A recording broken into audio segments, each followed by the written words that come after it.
Look at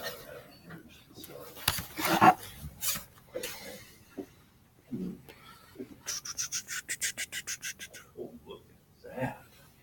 Whoa, we're starting.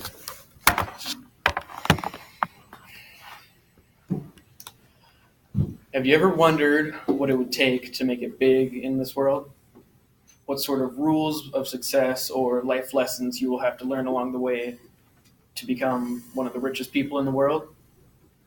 Well, after reading three different biographies, one of them slightly written by Bill Gates himself, I learned a lot about his rules of success. First off, I started with his love of programming, his starting into computers, and how he had his own rules of success and life lessons that he wrote into his own book.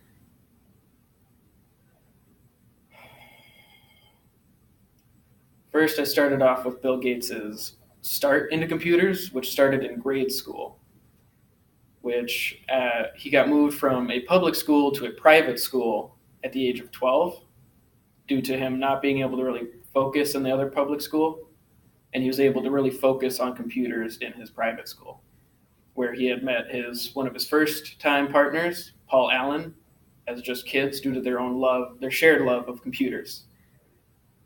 From there, the schools had their own computers due to processing schedules for students, but none of the teachers could figure out how to process and write the software for the computer to have it run that way.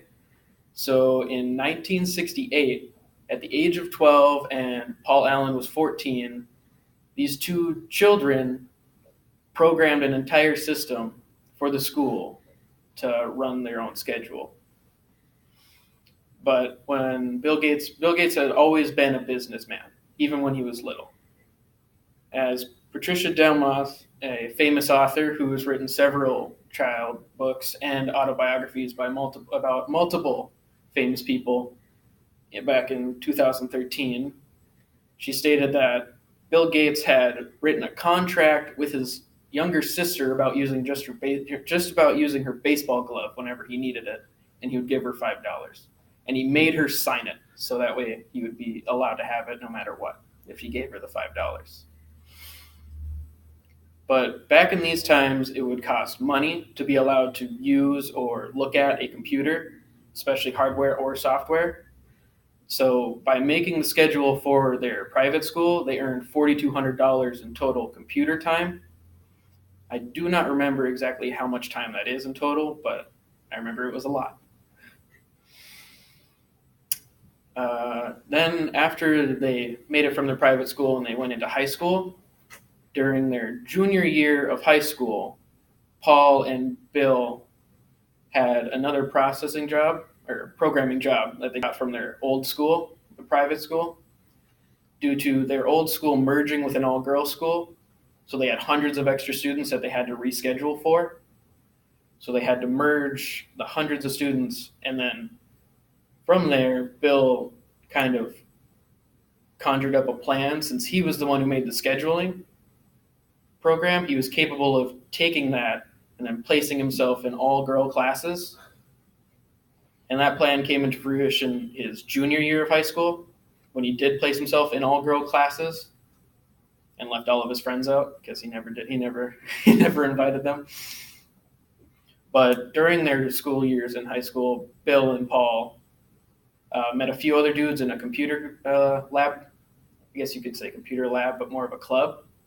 And they got a job at a programming company.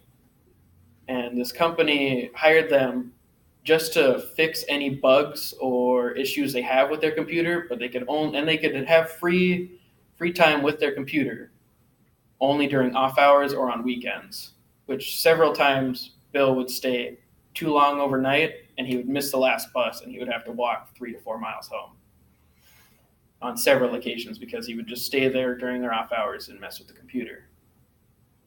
But after about a year, that company went under and they didn't have a job. But then Bill and Paul created a traffic software called Trafodata for the city of Seattle that would monitor the traffic flow in Seattle and that earned them over $20,000, I believe, actual dollars. And they worked very hard on that, and then they got another programming job back from their private school to do some more scheduling. Well, I guess you could say stuff, because all they did was fix some bugs. And then after that, Bill had then gone to Harvard. He was accepted into Harvard, and he went there while Paul went and worked on other programming jobs and did not go further into education. But from where he started, Bill, from his early years, had an extreme love for computers. From when he was little, he made his first programming software, and I think he said 5th grade, when he basically made the computer at the school capable of playing tic-tac-toe against whoever was playing it. And he got very excited about that.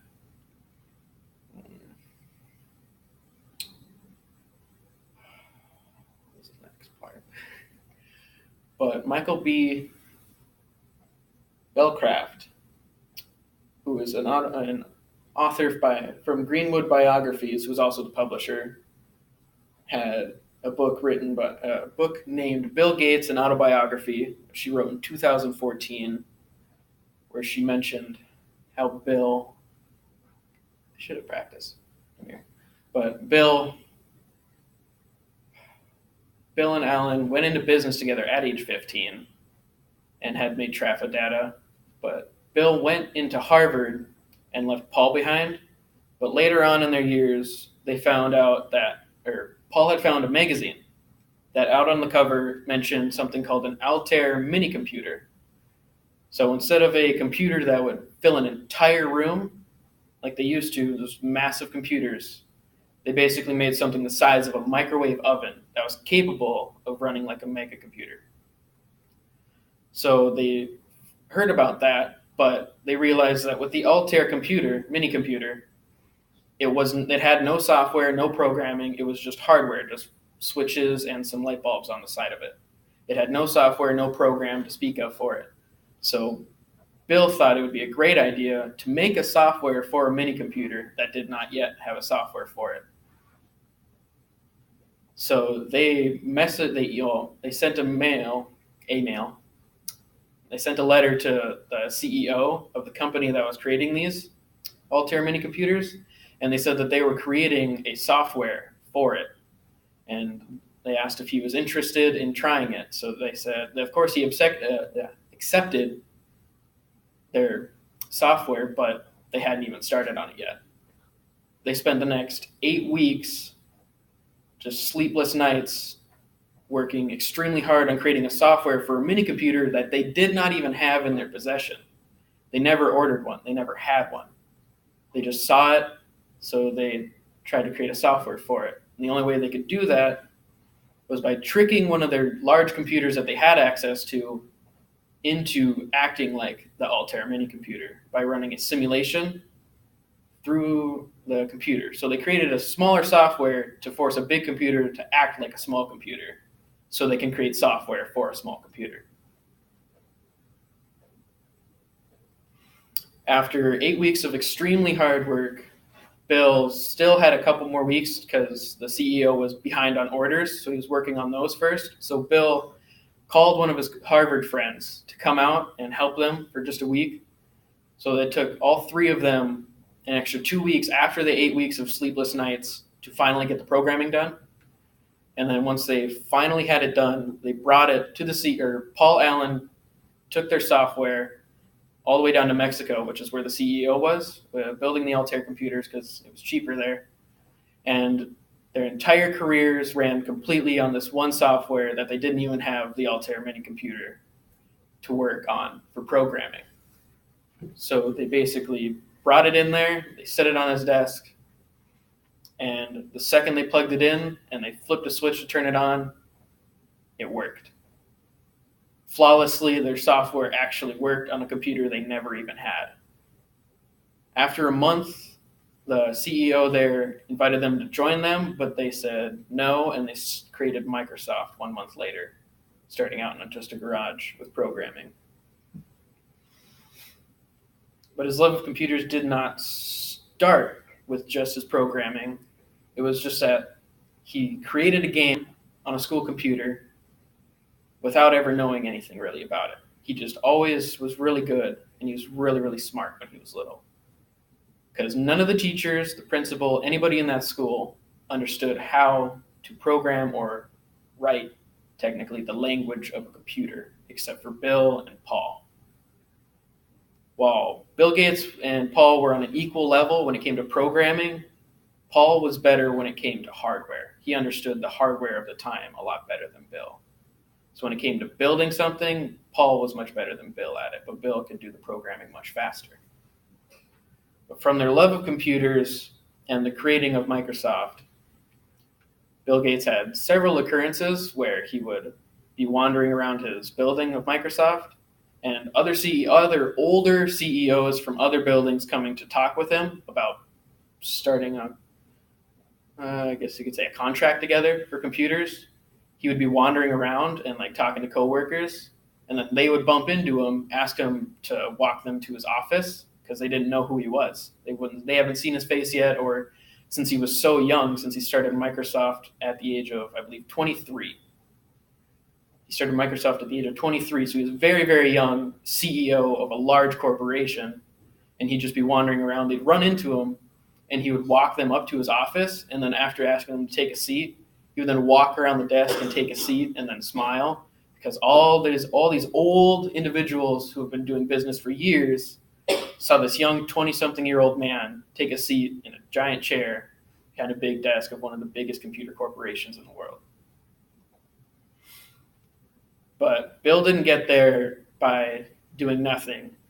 He followed a few life lessons. He followed a bunch of rules of success that he set up for himself throughout his career. One of them being, you have to get lucky. He always stated that you have to be lucky. He had the pure luck of having two parents in law, which had plenty of money for him, to help him go to that private school and help him get accustomed to being allowed to use computers, such as when he worked for the private school, when he went and worked for a company. He had all them lucky breaks of being allowed to go and use computers rather than being told no or having to pay for it himself. He worked extremely hard to get very lucky to be allowed free computer time, which basically let him do as much programming, software, all that stuff as he wanted during that amount of time. One of his other rules of success was to surround yourself with people that will A, help you, B, be able to come and help you when you called for it, and C, shared your vision of success. Bill did not surround himself with people who were either negative or did not go towards his career ideas, such as becoming a programmer or working extremely hard on a project. He had a bunch of people who followed in his sort of in his footsteps, but they shared his vision of becoming a computer company and following certain steps to get to success. Another thing that Bill put in his rules of success, which was written in a book by, undisclosed authors. Back in 2017, a book called Bill Gates, Life Lessons and Rules of Success was written, which was partially written by Bill Gates himself. He also stated that you have to be smart enough to do it. You can't be an idiot and expect to be successful. He was very brilliant, having an IQ of 160 when he was very young. And he was always smart when it came to business decisions and what he chose to do, especially after starting Microsoft instead of continuing college in Harvard. He had quit college to start up his own business and had created it into a superpower of today, you could say.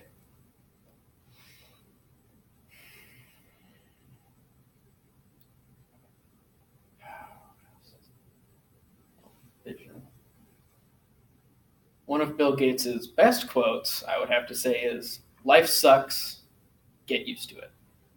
Life's unfair, get used to it. Both of those he has said, and both of those he still stands by, because He just got, as he states, he got extremely lucky when it came to anything.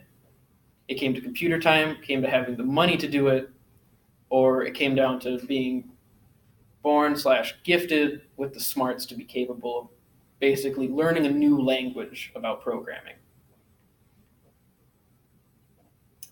And after today, I have told you about Bill Gates's start into business, his love of computers, and his rules of success and life lessons that he has lived by and has created Microsoft out of.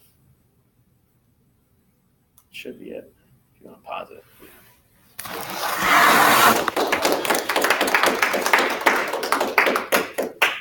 Thank you. I feel so inadequate. He's a year older